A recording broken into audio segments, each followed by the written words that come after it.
Put that. Or put here.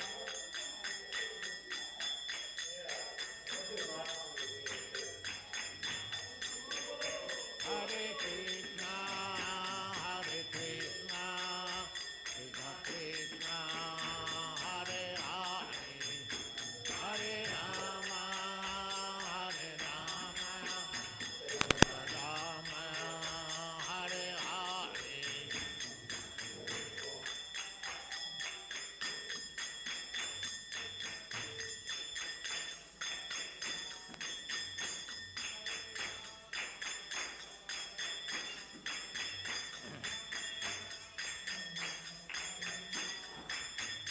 Hare Krishna, Hare Krishna, Krishna Hare Hare, Hare Rama, Hare Rama, Rama Rama Hare Hare.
Saraswati Goswami Prabhupada की जय, अनंत कोटि वैष्णववृंद की जय, नामाचार्य श्री हरिदास ठाकुर की जय, प्रेम से कहो श्री कृष्ण चैतन्य प्रभु नित्यानंद श्री अद्वैत गदाधर शिवासादि गौर भक्तवृंद की जय, श्री राधा कृष्ण गोकुलनाथ धाम श्री राधा कुंड गिरिवर्धन की जय, वृंदावन धाम की जय, I'll just start. मोदी धाम की जय, स्वामी तो भक्तवृंद की जय, all glory to the Assembled Lord, all glory to the Assembled Lord, all glory to the Assembled Lord. Namo Vishnu Padaya Krishna Prasthaya Bhutale Shrimate Bhaktivedanta Swami Niti Namane Namaste Saraswata Devi Gauravani Pracharane Nirvishesha Shunyavadi Pastatadesha Charane Shri Krishna Chaitanya Prabhu Nityananda Sri Advaita Gadadhar Shri Vasudeva Gaur Bhaktivinoda Hare Krishna Krishna Krishna Hare Hare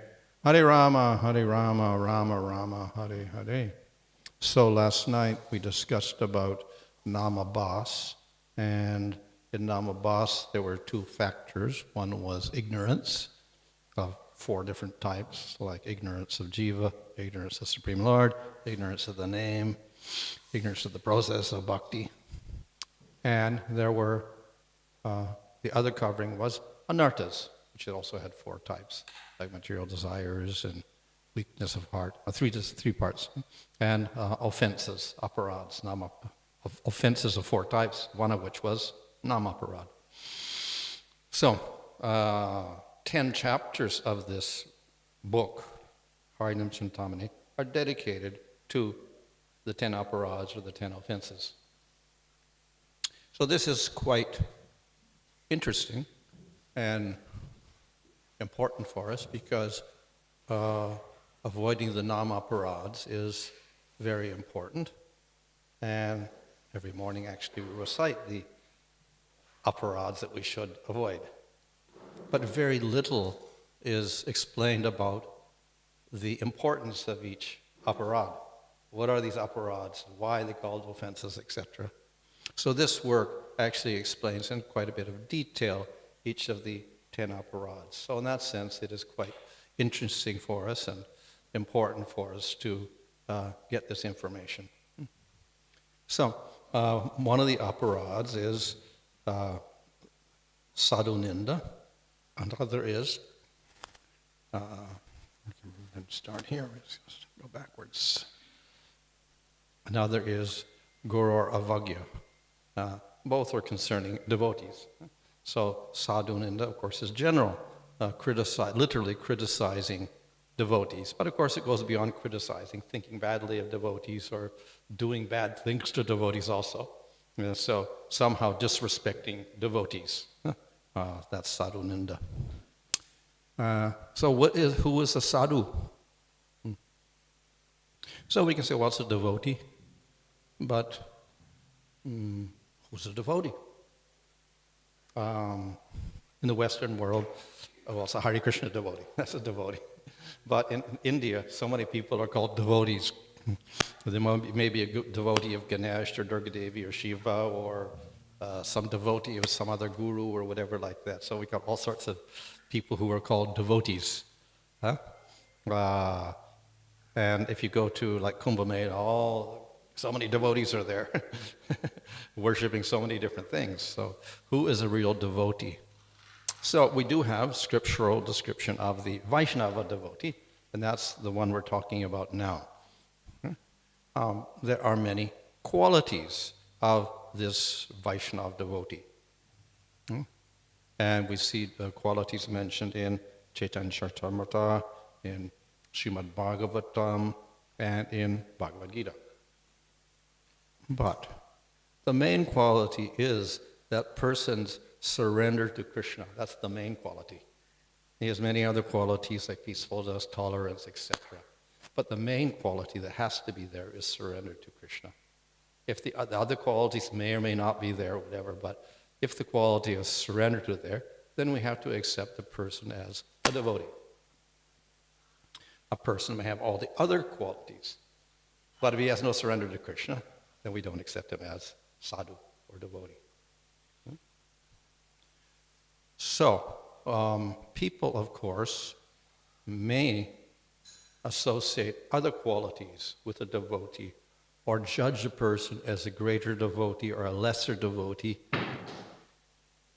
based on other factors, not on the factor of surrender. So we should not consider this. So here's the list that Bhaktivinoda Thakur gives. One is Varna. So a better devotee would be a better Varna. So in other words, if you come from a Brahmin family, you're a better devotee than if you come from a Sudra or a Malacha family. That would be one thing, which is not proper. So this is material. We don't want to consider that when we're judging devotees. Another is ashrama, which even we probably consider within ISKCON. In other words, we have sannyasis, and they're considered to be best devotee. And we have grihastas, not so good devotees. So we judge based on the label rather than the actual devotion. So that's also not good to categorize by ashram also. We may do by age. This is also common. So the older you are, the better you are. So if you're an older devotee, that means you're a senior devotee. That means you got more devotion. And if you're a young devotee, you have less devotion.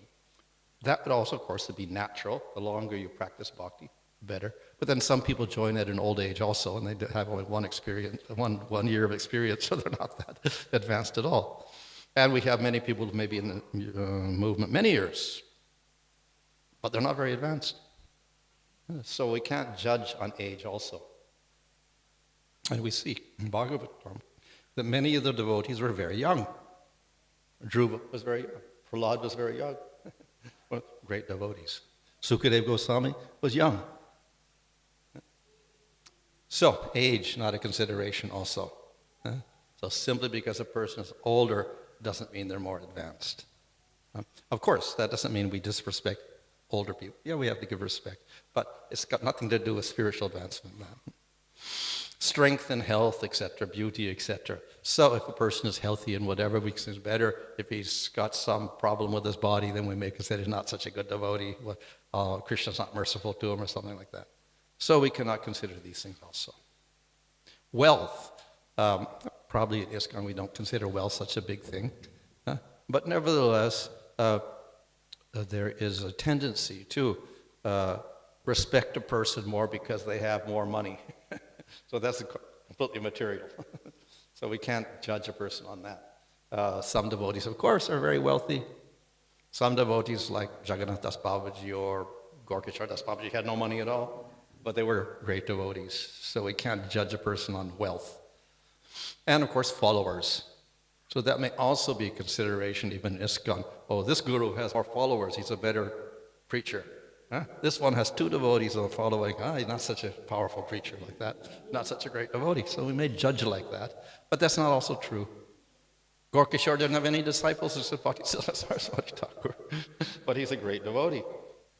So we can't judge by numbers and material estimation at all. So none of these are related to the amount of devotion. And we have to be careful. Because if we do judge on this basis, then we make offense.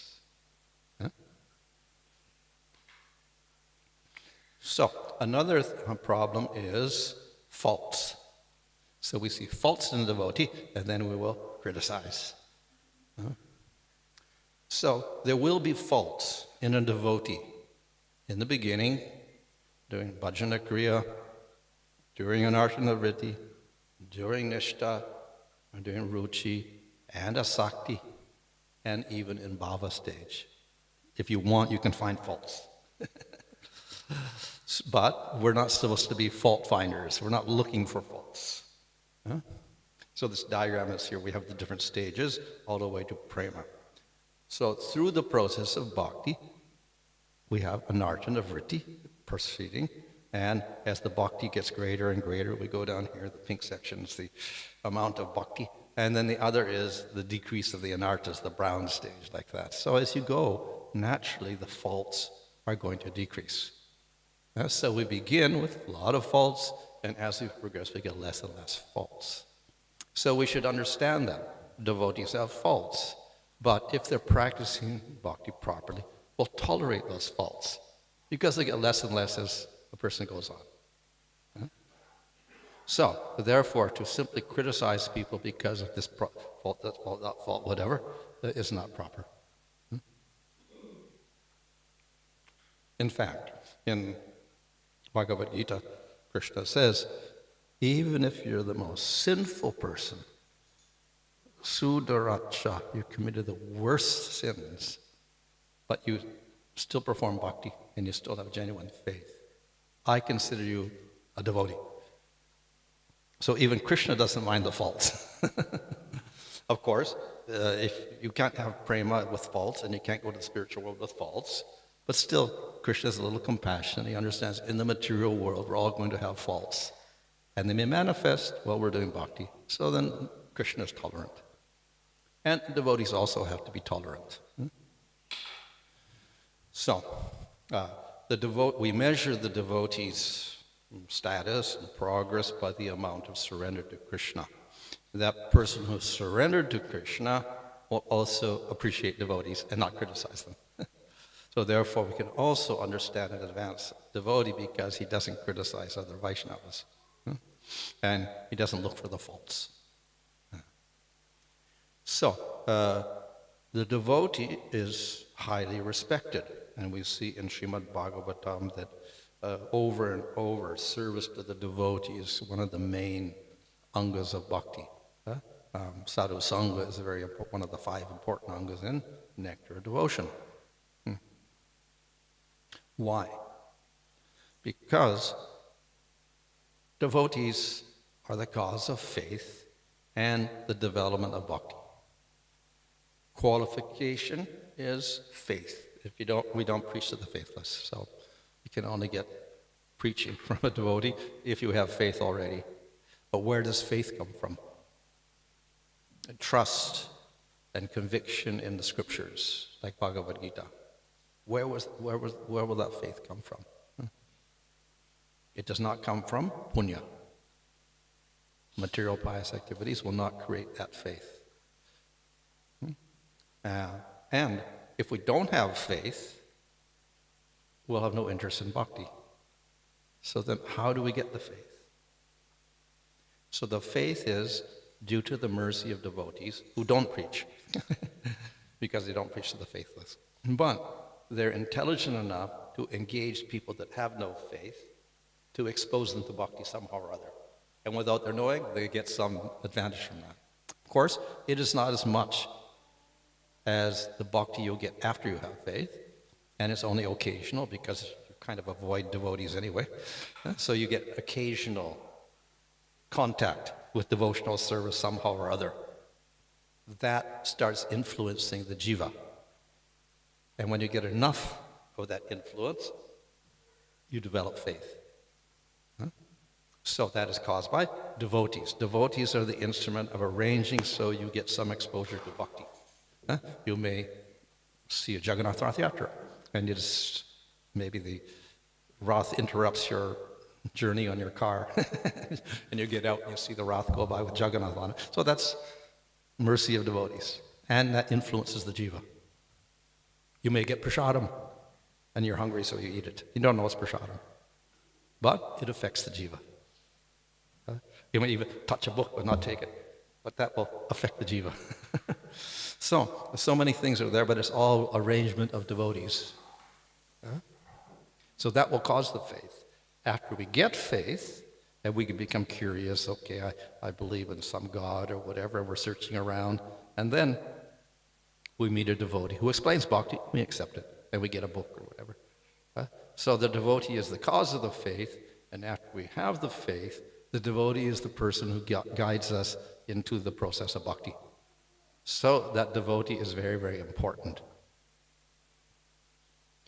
Krishna could do this himself, and sometimes he does inspire people when he comes as avatar. Or he comes as Lord Chaitanya, he does that. But avatar is not there all the time.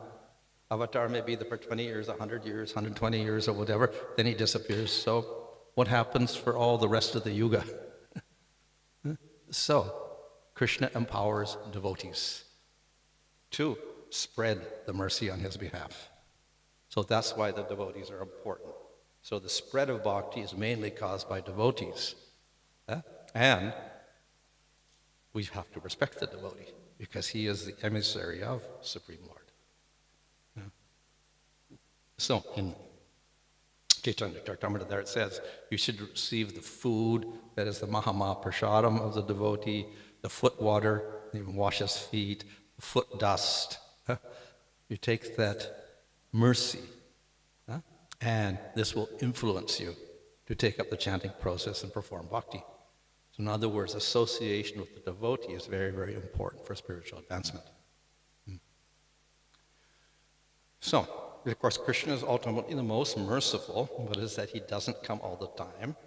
So he makes an arrangement by which his mercy is manifested in the world.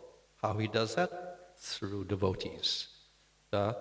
Maybe guru or any devotee, he empowers that person to give out bhakti, to give out his own mercy, and that will affect the jiva. So it is through the devotees that bhakti spreads in this world. So Krishna himself gives great honor to the devotees because they are doing his work for him. Ultimately, of course, it is Krishna just acting through the medium of devotees. And the more transparent you are, the more pure you are, the more Shakti you get from Krishna to distribute to others. But in any case, it's devotees that distribute the Lord's mercy. And therefore, they have to be respected. What are the types of ninda or criticism? We can criticize a devotee for low birth, low-class person or whatever, comes from bad family or whatever, probably more in India than other places because they still have remnants of the varnas intact. But nevertheless, anybody can be criticized for low birth in any country of the world. Like England has high class, low class, and all that. So to raise that as a criticism, birth, is completely wrong. It's a type of ninda that's not accepted. If a person commits sin in this lifetime and then becomes a devotee, we should not criticize the previous sin. We're looking at the person at the present time, not what he did in the past. So if we start criticizing the person because of his previous lifetime, that is also considered to be ninda, not aparada. Traces of sinful habits at the present. As I said, we are going to have faults all along until we get into bhava stage. So to unnecessarily criticize those things because they're going to disappear later on, that's considered to be ninda also. This doesn't mean we're trying to encourage people to do sins or have anger, lust, and greed, etc. But at the same time, we don't dwell on those things if it's not an obstacle to their bhakti. If it becomes an obstacle, then we have to, of course, point it out to them. Accidental sin. So, a person is a devotee, and then he may commit a sinful activity. And Krishna says, even if you've committed the most sinful activity, you're still my devotee. So Krishna doesn't criticize that devotee. Okay? So, if a person does commit a sin, but at the same time continues his devotional service seriously, we should not criticize that person. He did it, and it's a mistake, but we don't criticize, because Krishna doesn't criticize. And Krishna says, Sadhu eva samantavya. You must be respected as a devotee. So he's giving an order to us. So we don't criticize him for that. Of course, if he commits sin and he continues to commit sin and he stops his bhakti, that's a different case. But if he continues his devotional service and he's very sincere, then we should not criticize. Okay. Now, actually, in Vishnu Chakravarti's commentary on Bhagavad Gita, he has a long commentary on this verse from the 9th chapter of Bhagavad Gita about the most abominable actions and whatever like that. Still, he's considered sinful, but I don't have time to go over that, so I won't bother with it. But anyway, very interesting presentation of why we don't criticize the devotee, even if he's done sinful activity. So, why would we criticize devotees? The main reason would be association with people, materialist people, or people who are not devotees. And they can influence us. So who is this asat? What is this asat person? So Bhaktivinoda Thakur gives different definitions of that asat. So a person who associates with women outside marriage, he is asat. Illicit activities, sexual activities, so we have to avoid that person. Of course, it could be either way, man or woman. Even the husband in the marriage, if he's under the control of the wife and the wife is into sense gratification, that's considered to be bad association also. So if we associate with persons who are associating with women, that's bad. We have association with Mayavadis, people who offend the Lord by saying his form is illusory. That's bad. People who pretend to be devotees or pretend to be very dharmic, but actually are false. So we associate with those persons, again, as bad association. We associate with atheists, people who don't believe in God. That's also considered bad association. And also people who worship Devatas. That's bad association. So all of that is going to influence us, and then we may commit sadhu ninda. So that association is very, very powerful. In Nectar Devotion, Rupa Goswami illustrates that by giving the example of spatika, which is crystal. It is clear. No particular color is clear. But if we put the crystal near a red flower, it looks red. If we put it near a blue flower, it will look blue. If we put it near a yellow flower, it will look yellow. So that crystal will change its color and its qualities according to its association. So Rupa Goswami says, people are like crystals. They go near one person, and they become like that person. They go to that person, they'll become like that person. In other words, people are influenced by people a lot. And therefore, we have to be careful of who we associate with. We associate one type of person, asat sangha, we become asat, we become impure. We associate with people, serious people practicing bhakti, then we get serious bhakti. So we have to choose very carefully our association. So that's a very good example to show the influence of association. Now, the example with the crystal, of course, is simply by being close to the red flower, the crystal becomes reddish. So, the association with people maybe is a little bit different because we cannot avoid coming close to all sorts of people who may be materialistic. If you ride on a train or a bus or walk down the street, you're associated with all sorts of people. Not so good. But that's not the association we're talking about. The association which is dangerous is close association, which means we establish a very friendly relationship with that person. So if we establish a very friendly relationship with an atheist or a Mayavadi or a person doing sinful activities, we're more likely to pick up all the bad qualities. Yeah?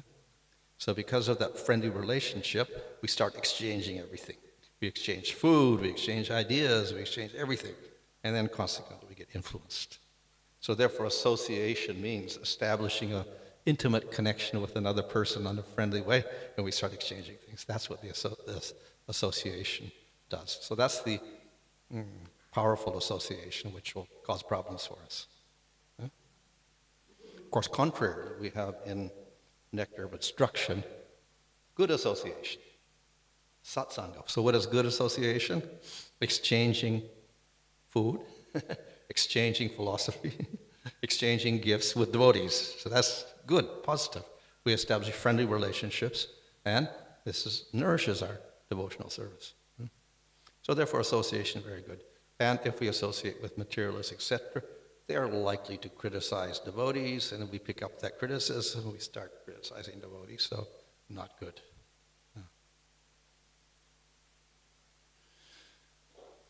So, in Srimad Bhagavatam, there is a classification of devotees into 3 categories. The Kanishta, or the junior, who has little faith in the Lord.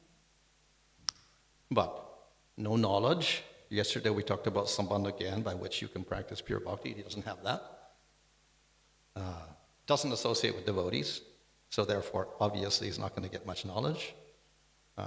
Consequently, his chanting, if he's chanting, is namabhas. He's chanting consciously, but doesn't quite know what he's doing. And probably mixed with material desires. And this person does not associate with devotees, there's no service to the Vaishnavas, so doesn't really respect them. This is not a good position to be in. It's a risky position. So, this is also called Vaishnava Praya, almost a Vaishnava, not a real devotee, midway. A good point, of course, is at least he worships the Supreme Lord in the deity form, that's all. But he doesn't associate with devotees, so that's the bad point. Second category is the Madhyama devotee. So he has faith in the Lord, he has associates with devotees, and he serves devotees. He gets Sambandha Gyan, so he knows the philosophy nicely. He actually serves those who are superior devotees, associates with equal devotees. He gives mercy to the Kanishtas, those who have got a little faith but not much knowledge. So he is the one that delivers the Kanishtas. He avoids the asat people, and that way he avoids aparads. And therefore, he comes to the level of Sudanam, pure chanting. He avoids, of course, criticizing devotees, but he distinguishes devotee from non-devotee and does not preach to the faithless people. So this is a very positive stage. He avoids the non-devotees, associates with devotees, he gets proper knowledge, chants Sudanam, avoids Namaparad. So the Madhyama devotee is one practicing pure bhakti, Sudha bhakti. And he can advance very nicely in devotional service. So this is the stage we should all be at. So Srila Prabhupada, of course, provides the means. He gives us a society where we can associate with devotees. He gives us the books and knowledge. So we have plenty of opportunity. So, what is his association? He avoids the non-devotee, asat sangha. He avoids that, asat, association. He associates with the devotees, good. He serves the superior devotee, and he gives mercy to the kanishtas, those who are innocent but don't know anything. So this is a very good stage. The third type of devotee described in Bhagavatam is called the uttama. He is one who has realized Krishna. He may be in bhava or prema. Yeah? So he's realized Sambandha again, he's realized this is the Supreme Lord, etc. And he's constantly relishing the name of Krishna, understands Krishna is non-different from his name. And there's no possibility of namaparads for this devotee, because he understands the position of the devotee as a person empowered by the Supreme Lord. He does not distinguish between the Vaishnava and the non-Vaishnava. The Madhyama does. He avoids the non-devotee. He says, this is a devotee, the non-devotee, I don't preach to him, I don't associate with the non-devotee. Uttama, everybody's a devotee. So it makes no distinction. Thus, he doesn't preach. So then, this is, of course, the summary of all this. What is this Uttamadikari? He doesn't preach, he doesn't look like a devotee, he doesn't preach, that's what we'll think. But he's completely absorbed in Krishna. And he sees Krishna everywhere, in the trees, and in the asuras, and everywhere. Krishna's everywhere. It's something like the gopis in Vrindavan. This is explaining this in 11th canto. Most advanced devotees see Supreme Lord, object of worship within everything, and sees everything in Supreme Lord. It's not like, everything is one, which is like the impersonal concept. It's like the gopis. So they see Krishna operating and giving mercy to the trees and the waves of the river and the deer, etc. They see the mercy of Krishna everywhere. Everybody's a devotee. So that's actually the conception of the uttama person. So that person, of course, is very advanced in devotion. That's just from 10th canto to show the ecstasy of one in prema, and he doesn't see differences so much. The question will come, of course, then, we want to get mercy of the highest devotees, but then the uttamas aren't available because they don't give mercy, and of course the uttamas are very rare. So then, how do we get mercy? So therefore, it is the madhyamas who give the mercy. They're the main mediums of Krishna's mercy in the material world. That is the madhyama devotees. They're not as advanced as the uttama, but they are the ones that are preaching. They're the ones that are more available, more common. And they're the ones that are preaching to the kanishtas, etc.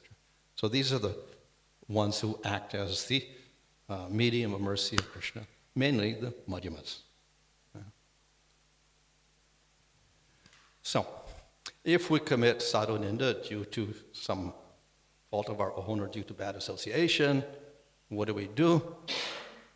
We have to repent. We have to feel regretful for criticizing the devotee.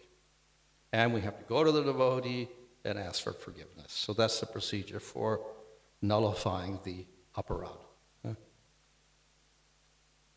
This aparad, of course, is called the mad elephant offense. So among all the offenses, this is considered very, very serious. So the mad elephants, of course, are big, but a mad elephant's irrational. So he can go anywhere and simply destroy everything. So that's what the mad elephant does. He goes into the garden or goes into the farm and he just smashes everything. So this is what the Vaishnava aparad can do. It can smash your bhakti. We have a little creeper of bhakti growing up, and we're taking care of the little plant and making it grow a little bit. And we get leaves and more leaves, and then the big elephant comes along and squishes it. That's the Vaishnava aparad. So that will happen if the aparad is serious, which means that the aparad is very intentional, that we do have envy or hatred without cause for another devotee, and then we do something. So that becomes serious. We have accidental aparad. Somehow somebody gets offended, we didn't even know, but they become offended for some reason. So that is minor effect, but some effect, but not so serious. But when it's intentional on our part, then it becomes serious. So related to this is another aparad, guru or avagya. So guru is also devotee, so it's basically similar. But guru has a special position as a devotee. So he's a devotee, a sadhu, and we can't disrespect or criticize. But it's also serious because we have to give great respect to one who is guru. So, two functions of guru. They may function within one person, or they may be in several persons. So one is to give mantra, not Hare Krishna mantra, but 18-syllable Krishna mantra, which we get at second initiation. So that becomes the Diksha mantra. If you get that mantra, you have Diksha. If you don't get the mantra, no Diksha. So you're not qualified to worship the deity. So that is technically what Diksha is, getting that mantra for deity worship mainly. The other function of guru is to give knowledge, or shiksha, teachings. And the rule is you take one Diksha guru, in other words, you only get mantra once, but you could have many teachers who give you knowledge. So you can have many shiksha gurus and one Diksha guru. Sometimes, of course, in many cases, the Diksha guru is also giving knowledge, so he's also shiksha guru. But you could also get shiksha from another person, other than your Diksha guru. Qualification for both is the same, shiksha or Diksha. And of course, they have to be worshipped equally. So we don't put the Diksha guru in a greater position than the shiksha guru. Equal. This is emphasized in Chaitanya Charitamrita. So, what is the qualification? Surrender to Krishna. That was the quality of a devotee, surrender to Krishna. So, if a person is surrendered to Krishna genuinely and has proven that by his acts of devotion over and over again, and then he is qualified as a guru. It doesn't matter what is his varna or ashrama or all these other considerations of followers, wealth, etc. That's not the consideration here. The only consideration as far as ashram is concerned, if you're taking sannyas, then you have to take a sannyasi as a guru, not a householder for taking sannyas. So, the Diksha Guru. One Diksha Guru who gives mantra. In our case, it will be Krishna and Gauranga mantras. Other sampradayas will give other mantras for Vishnu or whatever. The idea, of course, for a Diksha Guru is that we should not divert our minds too much and concentrate on one deity rather than many deities. So we don't go shopping for different Diksha Gurus to get different mantras to worship all sorts of different deities. Rather, we stick to Krishna, Radha, Krishna, and Gauranga, finished. And we don't try to go out to get other gurus with other mantras for other types of worship. So, that Diksha Guru should have qualification of surrender to Krishna, should have knowledge of our teachings, obviously, and should have proper conduct. Shiksha Guru, we have many Shiksha Gurus. So, he should also have knowledge, have proper conduct, etc. So he gives, his main subject is not giving mantra, but spiritual instructions. Sambandha Gyan, not only Sambandha Gyan, but Bhakti, and even Prayojana. He gives the instructions on Sambandha Abhidheya Prayojana. So, Bhaktivinoda Thakur says, all the pure devotees who are generating auspiciousness by distributing the holy name may be regarded as Shiksha Gurus. So all the preachers, in one sense, are Shiksha Gurus. However, usually when we talk about Shiksha Guru, we have a more specialized person. Not only is this preaching, but we may have a special relationship with that devotee, and he gives us more knowledge than all the other devotees who are giving us knowledge. So, and then we have attraction to that person, and we give more respect to him. So that's a more specialized Shiksha Guru. We also have founders. So, of course, we have founders of our Gaudiya Sampradaya, and then we have, within ISKCON, we have Prabhupada as our founding Acharya. So they're also Shiksha Gurus, even though they're not personally present, and we have to give them greater respect.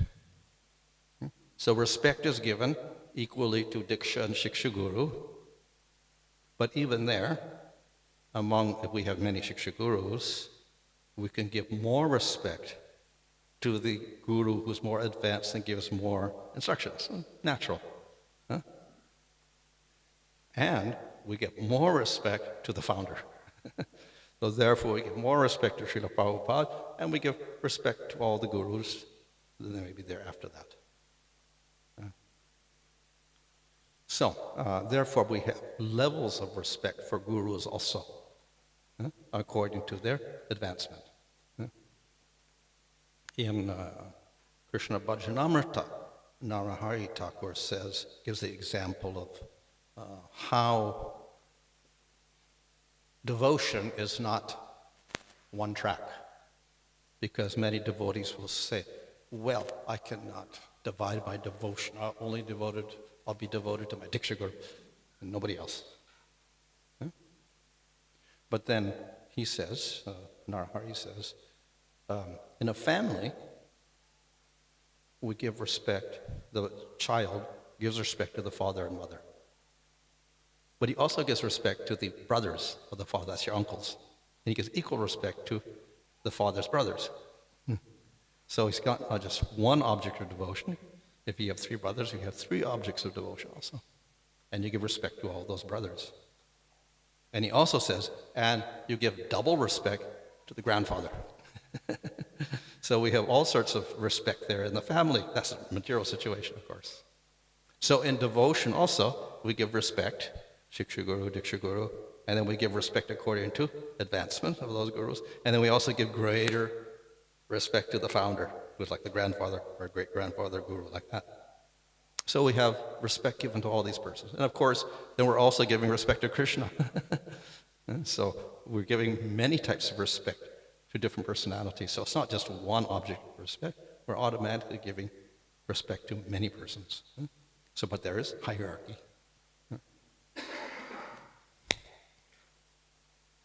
So, in Chaitanya Charitamrita, there it says, equal respect for Shiksha and Diksha Guru. And they're both considered dear servants of the Lord. We serve them with great devotion, worship Guru with permission, we worship Krishna. So in deity worship, procedure is there that before you worship Krishna, then you have to worship Guru. So that's why we have Guru pictures in the altar. And when they do their worship behind the curtains, then they worship Guru, then they worship Lord Chaitanya, and they worship Krishna. So that's the general procedure. So how do we do service to Guru? Give respect to, if he's present physically, then we give respect to him, but we respect his seat or his bed, his shoes, vehicle, water, shadow. Don't step on his shadow. Follow his instructions. Even more important than direct service is following the instructions. And that's exactly what Prabhupada did. He didn't get much personal association with Bhaktisiddhanta Saraswati Thakur, but he followed his instruction. And that's what he emphasized. I followed his instruction. Therefore, I was able to preach around the world. What should offer? Respects, prayers, etc. to a Guru. Treat his name with respect and try to please him. And of course, we're always chanting the holy name, engaging in devotional service. So that's how we serve Guru. Bhaktivinoda Thakur also mentions rejection of Guru. Now, generally, we don't reject Guru, but there are cases where we have to.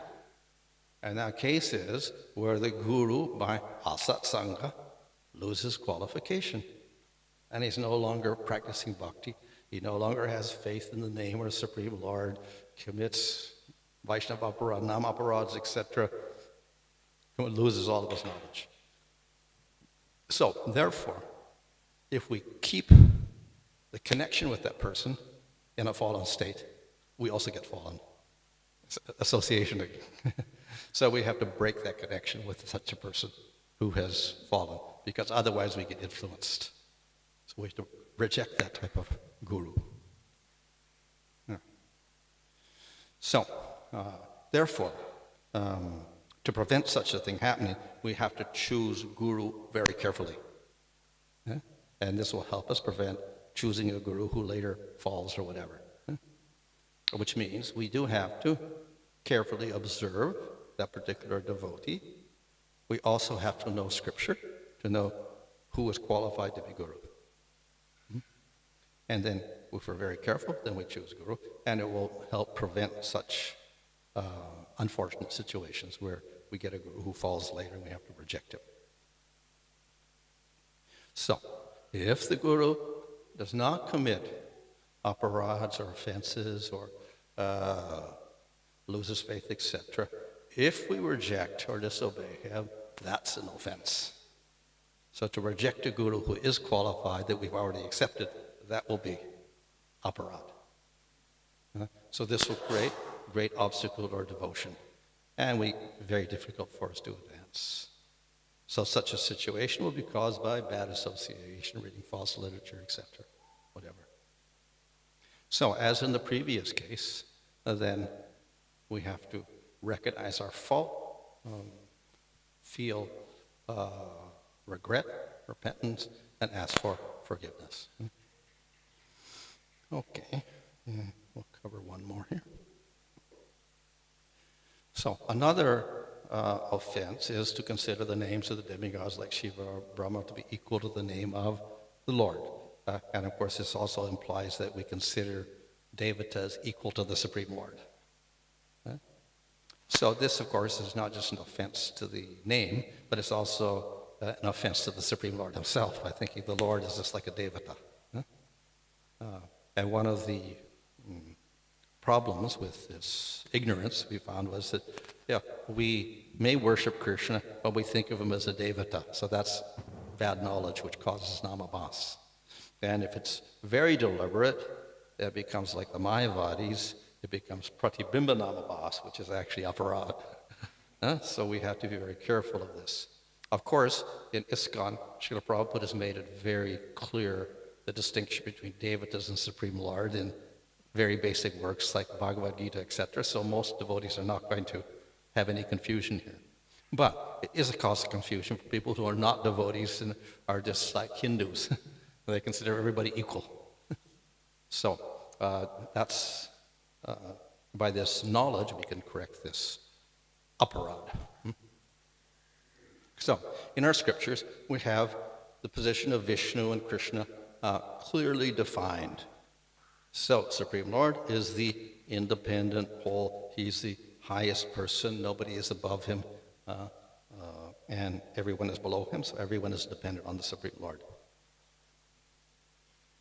Within the Gaudiya Sampradaya, we have a further distinction. Yes, Vishnu and Krishna philosophically are the same. They're one. But nevertheless, we say Krishna is superior. Even though they're one, Krishna is superior. Why? Because he manifests more qualities more completely. 64 qualities, and Vishnu manifests 60 qualities. So we make a distinction there. And so we call Krishna Swayam Bhagavan. So we don't say, we can worship Krishna, Vishnu, everybody. That's all equal. So we don't say that. Krishna is superior. Therefore, we concentrate on Krishna. So we should not take this in a fanatical way. And people may say, you're always just worshiping Krishna, you're rejecting everybody else. That's very fanatical. So we should give a reason. So this is the reason. Krishna is at the top because he manifests these qualities which Vishnu does not manifest. Essentially, these qualities are qualities of sweetness. Vishnu manifests majesty. Krishna manifests sweetness, such as Vatsalya rasa, Madhurya rasa, etc. And Vishnu does not manifest that so much. Furthermore, Krishna's Madhurya and Vatsalya and Sakya is very intimate. And the devotees do not see Krishna as God at all. So the reverence is completely missing with Krishna. So that makes 4 qualities which are especially sweet in Krishna. His pastimes become sweet, his form is sweet, his devotees are sweet, and he plays the sweet flute. So these are 4 extra qualities. So we don't see that in Vishnu. He's not playing the flute, he's not having rasa lila, he's not having damodar lila, etc. So Krishna is a very special category. So for us, we should distinguish this and make it clear. It's not fanaticism, I would say. It's simply because Krishna manifests more qualities, that's all. In any case, both are in supreme position. And people on other sampradayas, they can worship Vishnu, and we're not going to oppose that also, if they're free to do that, because it's also a form of the Lord. But if we're exposed to Krishna, we become attracted to Krishna, then worship Krishna and appreciate his sweet qualities. So, these forms of the Lord are spiritual. They have particular forms, but they're not material and they're not limited. They exist eternally in the spiritual world and they're beyond all limitations. So there's no criticism that because they have form, therefore limited. No. Form they have, but unlimited.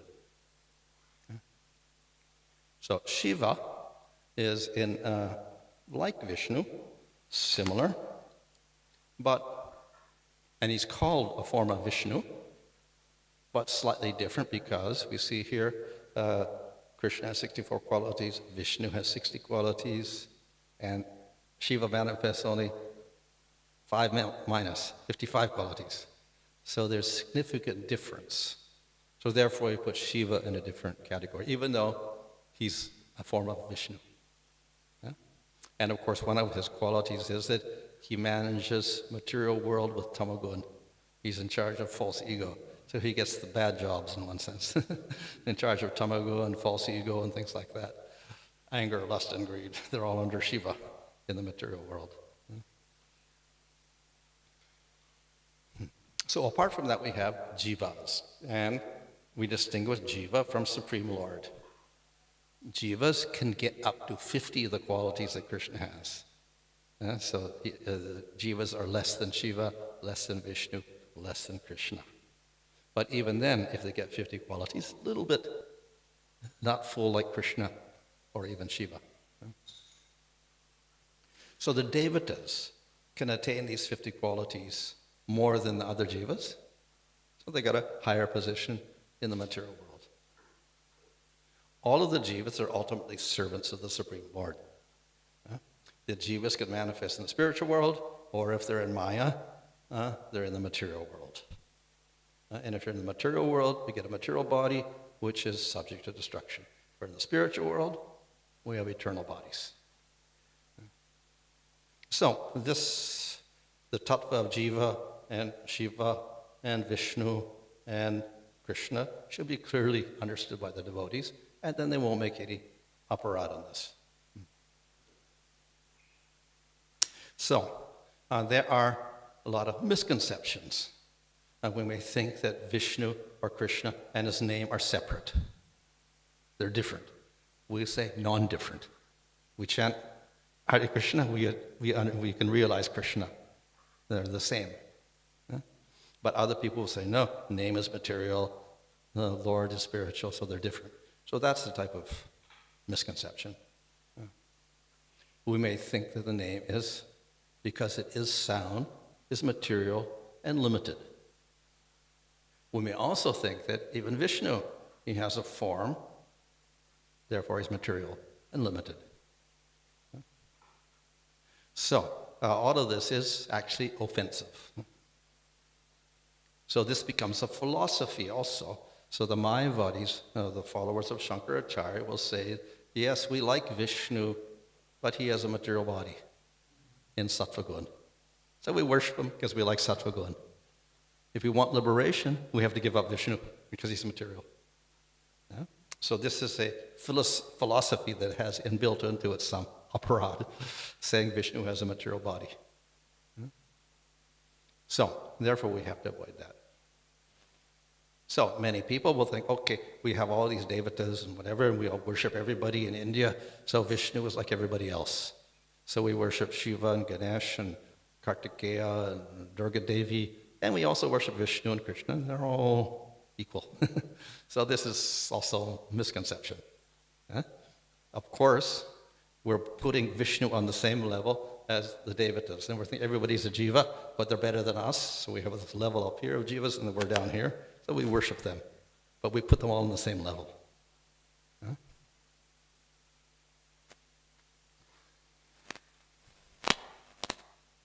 Another fault is to worship Vishnu, but think also I have to worship these devatas separately because they have different powers. So that's an offense because Vishnu has all powers, and the powers of the devatas are given by Vishnu. So we don't have to worship them separately. If we worship the Supreme Lord, everything is satisfied. If we water the root of the tree, the leaves and the branches are satisfied. So we think that we have to worship all the leaves, etc. That's wrong, misconception. Yeah. Some people may also think, okay, Shiva and Durga are servants of Vishnu, so let's worship their devotees. Let's worship the devotees. Through the devotees, we get to the Supreme Lord. Sounds like nice. It's okay. Yes, we should respect the devatas, but we should not ignore the Supreme Lord in the process. So we think, we'll just worship Shiva and Durga for now. Later on, we can worship Vishnu. So that's not proper also. Just like we could worship the devotees. Let's worship the devotees. Later on, we'll worship Krishna. That doesn't make sense. So we have to simultaneously recognize and worship the Supreme Lord there. So if we recognize the devatas as servants of the Lord, fine. But then we should act properly. We should not neglect Vishnu worship. Another conception is that ultimately they're all Maya. All the devatas are Maya. And Vishnu is also Maya. The only reality is Brahman. So we can worship everybody, fine. This will help us stay in Sattva Gun. But then we go beyond Sattva Gun, we reject everybody, and we merge in Brahman, and we don't worship anybody. So this is the impersonal conception. That's also wrong. So we have to avoid all these philosophies. So what is the conclusion?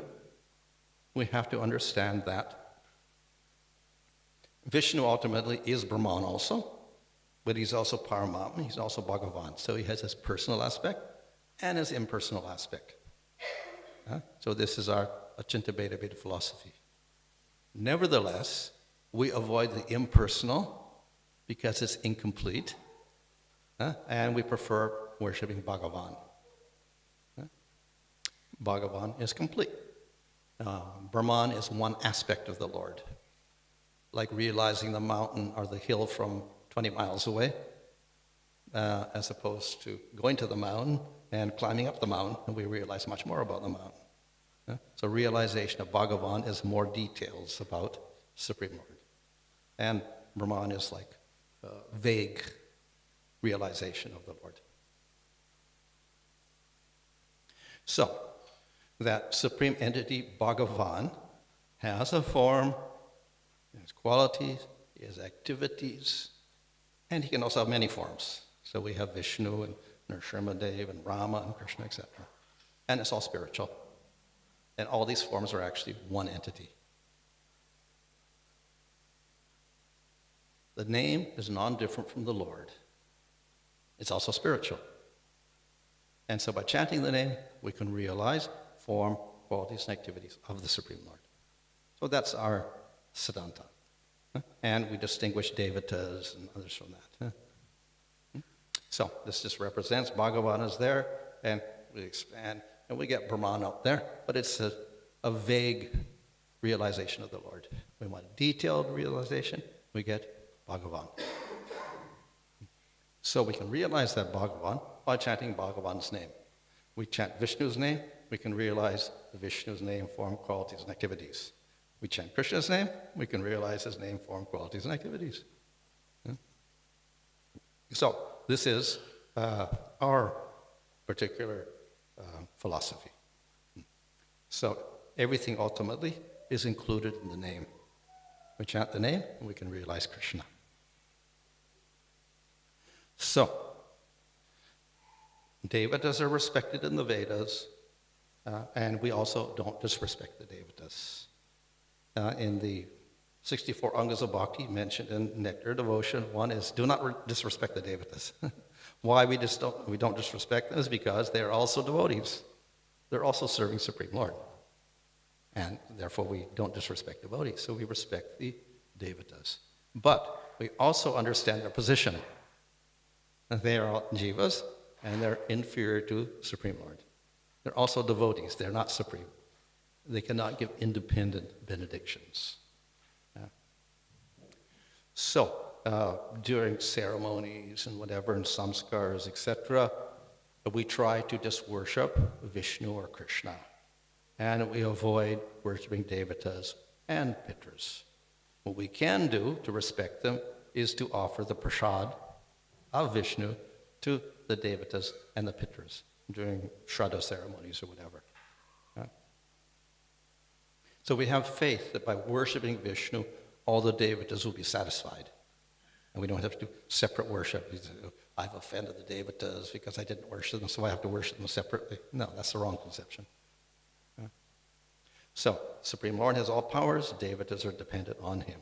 We worship the root, everybody is satisfied. So, we can perform all the duties of varnashram as long as to support body and family, and we can even respect Devatas, but we don't worship them independently.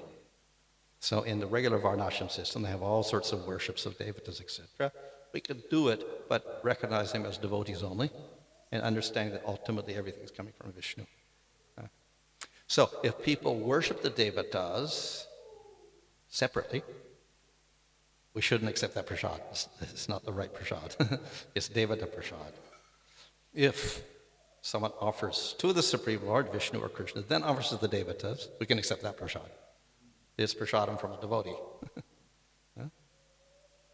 So, because the Devatas are devotees, we do not criticize them, and also we don't criticize the scriptures glorifying them, because we understand this is glorification of Devatas for people that don't have faith in the Lord, and so that we don't want to disturb their faith, so we let them worship, even though it may be slightly incorrect. Okay. So, we respect them as the Devatas as servants of the Lord. Now, if we commit this offense of equating Vishnu and Krishna with Devatas, we have to get proper knowledge, repent for our aparad, and come to the proper understanding of position of Supreme Lord as opposed to Devatas and Jivas, etc., and constantly chant the holy name. Okay, any question there?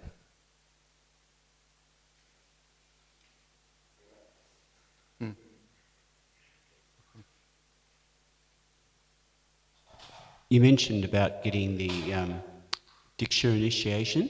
Mm-hmm. So if someone's only had that Nama initiation, how important is it then to get that second initiation? Yeah. So in ISKCON we have a little bit of a unique system, which we don't have in other sampradayas or even in other mutts and whatever like that. There's this Diksha and that's it, which is the second one. And they don't call the first things as Diksha at all, but we kind of put them both into Diksha.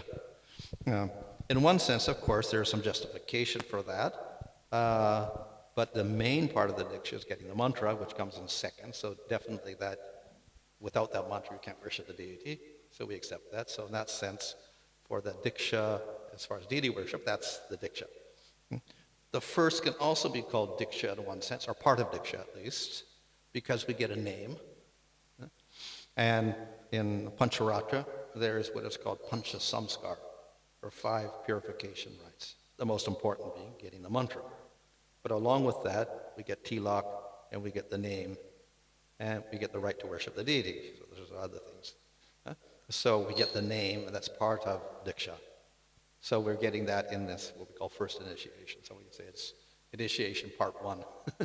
And then the mantra is initiation part 2. And of course, that's the most essential part for Diksha. So, which is more important? Traditionally, of course, Diksha is important, and it's emphasized in other sampradayas, and it is a part of pancharatric procedures. You have to take Diksha, and then you have to worship the deity. So in Pancharatra, deity worship is your essential sadhana. In Lord Chaitanya's sampradaya, we don't emphasize deity worship so much as we emphasize Nam Sankirtan, which does not require Diksha.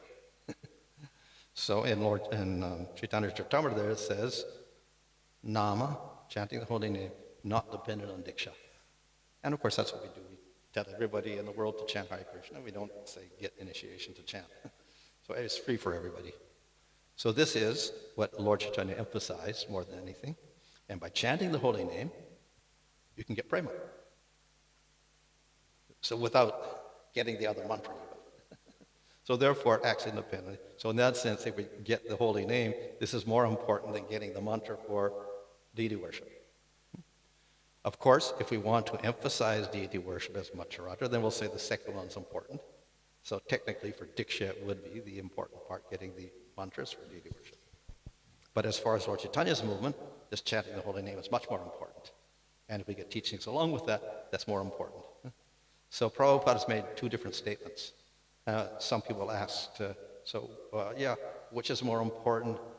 So then Prabhupada said, second initiation, that's real initiation.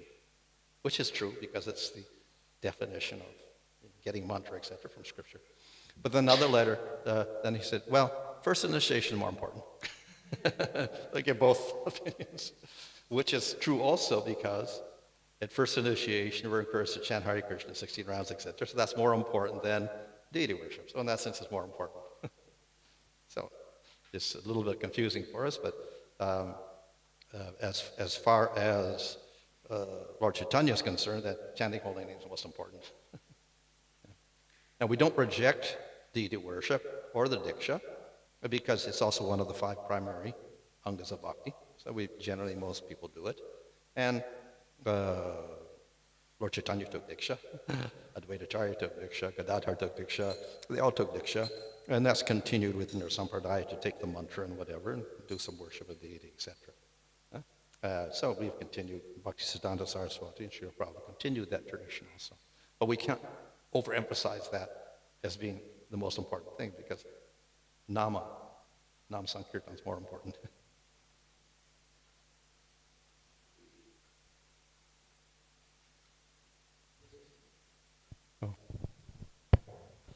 Hare Krishna. This is also in regards to Guru. Mm-hmm. And I had one question that has already been answered. The second one is, you mentioned that we have to be very careful about choosing a Guru in case, they fall down and so on. But whichever Guru we have in ISKCON presently and in the past, they've been scrutinized and chosen by the authority of ISKCON.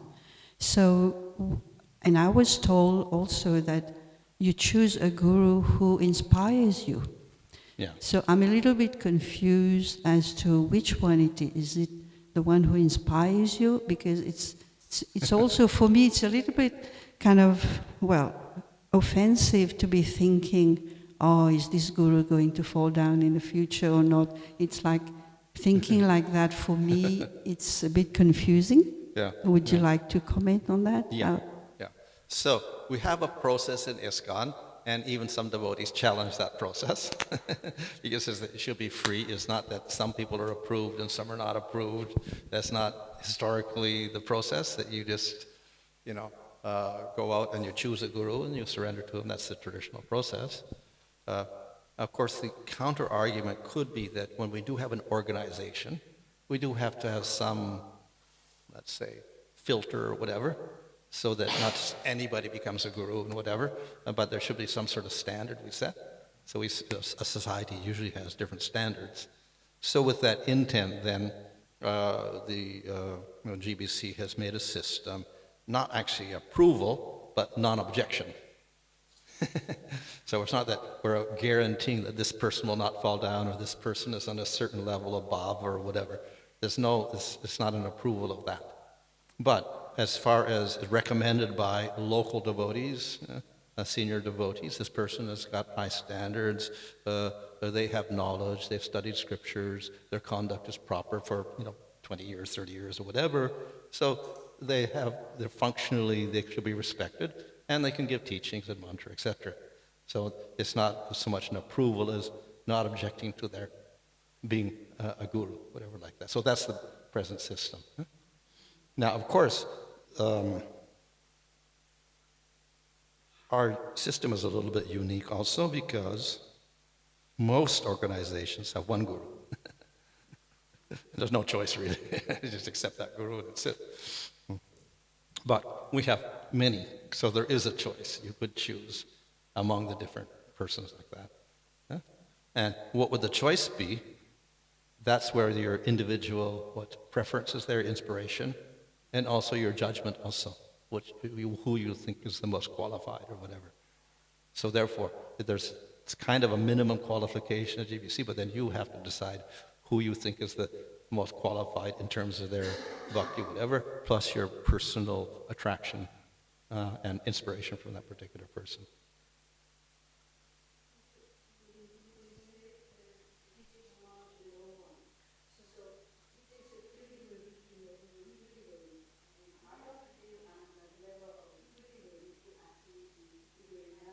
Yeah. So, of course, where we have a one guru society, that doesn't factor in because there is no choice anyway. And if you want to advance, you simply surrender to that one person, whoever he is, and you don't worry about that. However, in some senses, yes, we cannot judge a person completely. Nevertheless, we do have to have some knowledge. So we can judge who's a devotee, who's not a devotee, and to some extent we can also judge progress. Of course, we can't judge completely. And a person who's on like a madhyamadikari cannot judge who's an uttama or whatever. It's impossible. But within this madhyam category, definitely we can distinguish those who are junior, those who are senior, to some extent. Not perfect, but to some extent we can do that if we have proper knowledge, and also we get guidance from other devotees. So generally we can make some sort of distinctions with our limited knowledge. Hare Krishna Maharaj, thank you very much for the seminar. I have a question regarding yesterday and today. Today you mentioned about the Madhyam Adhikari devotee, how we get bhakti from them. Mm-hmm. And yesterday you mentioned that we get bhakti from sadhana. So could you clarify? Okay. So bhakti itself is Shakti of the Lord, internal Shakti of the Lord coming from the spiritual world, but it manifests through devotees. So therefore, the devotees are the cause of our advancement because they're the ones that will teach us bhakti and give us inspiration in the bhakti. So bhakti definitely delivers us, but in most cases, we're going to get it through a devotee. So to get it through a devotee, we have to respect the devotee. We can't criticize the devotees all the time. Otherwise, we can't even get the knowledge or in mercy or whatever. So we have to respect the devotees, and this is the means by which we get the bhakti, so we can advance in devotional service.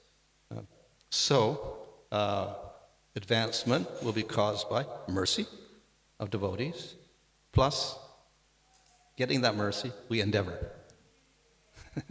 So in other words, the devotees help us plant the seed of bhakti, and then we have to be the gardener to make the effort to make it grow properly, and then we get the instructions from gurus and devotees how to water properly and make the plant grow nicely. So it's a combination of our efforts and our faith, plus the contribution of devotees and whatever. In some cases, of course, Krishna gives direct mercy, but that's very rare. So the common form of mercy is through devotees.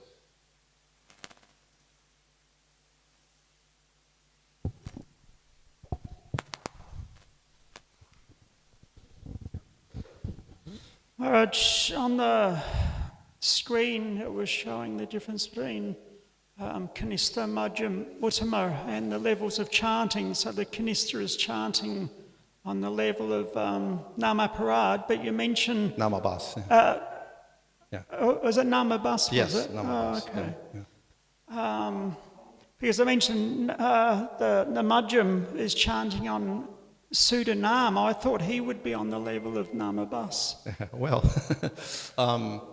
in Nectar Devotion, near the very beginning, is a definition of pure bhakti. And then the devotee is expected to practice sadhana in pure bhakti. And then that will go into bhava in pure bhakti, and prema in pure bhakti. So therefore, real devotee in sadhana should be practicing pure bhakti, which also means pure name. And if we're doing namabas, that would mean mixed bhakti, or bhakti out of ignorance. So yesterday I said we remove the ignorance by knowledge. So if we read Bhagavad Gita, we can get rid of most of that ignorance. So in that sense, just by reading Bhagavad Gita, even the first 20 pages, and we believe it, then we can get rid of a lot of the namabas.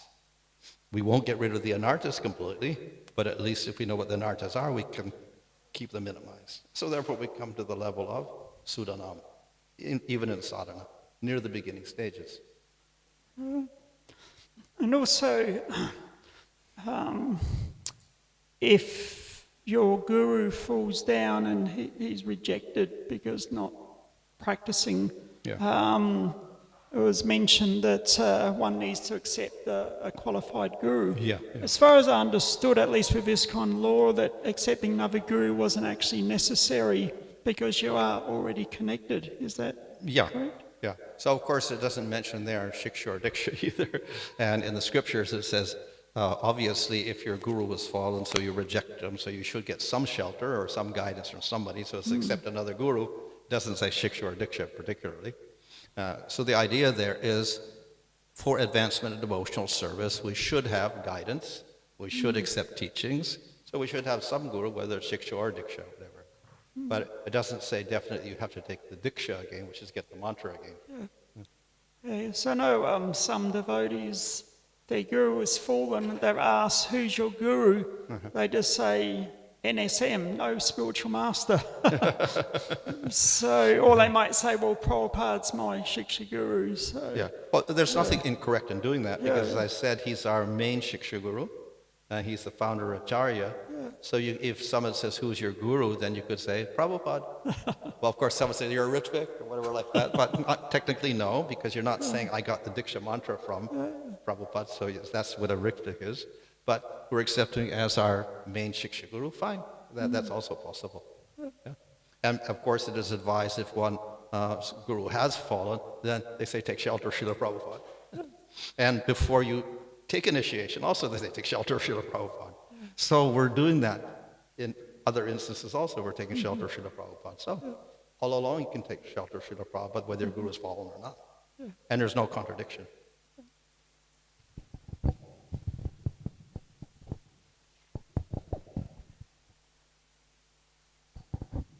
Anybody? No? Maharaj, in Madhyama Adhikari, you told that we have to distinguish between a Vaishnava and non-Vaishnava. And Uttama Adhikari will not distinguish between Vaishnava and non-Vaishnava. When Madhyama Adhikari want to advance to Uttama Adhikari, when he is choosing him, he feels that, oh, it is lowered, or how he feels, Maharaj? When he want to advance Madhyama to Uttama, so how he has to input it, whether he has to choose or not to choose, whether Vaishnava or non-Vaishnava? Oh, well, it's not a matter of choosing like that. It's just, this is like a symptom, secondary symptom, not he's cultivating distinction or non-distinction. So, in the Madhyama stage, a devotee realizes that some association is bad. So we have a rule, don't associate with non-devotees. So The Madhyama realizes that. Kanishas don't. Madhyamas do. And it's good for their spiritual advancement. So they associate with devotees. They don't associate with non-devotees. They recognize we don't preach to the faithless people. So they say, demons, we don't want to preach to them. And we'll preach to those who are receptive, like the Kanishas. So this is just a natural result of their progress in bhakti. If a devotee advances through sadhana, from a madhyama to bhava and prema, in that process, then he realizes Supreme Lord, he gets prema, whatever, bhava or prema, and then he begins to see everything is suffused with prema. And he's concentrating on his internal pastimes with the Supreme Lord.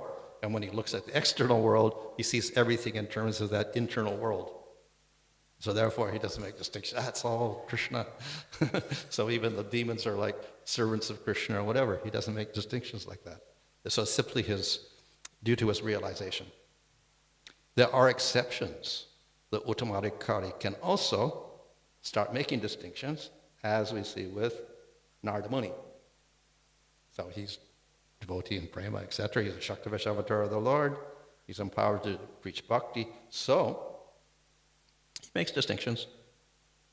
He sees demons, he sees devotees, he preaches to the devotees. Like that. So sometimes the uttamas also start making distinctions for preaching. Okay, fine. Okay. Hare Krishna.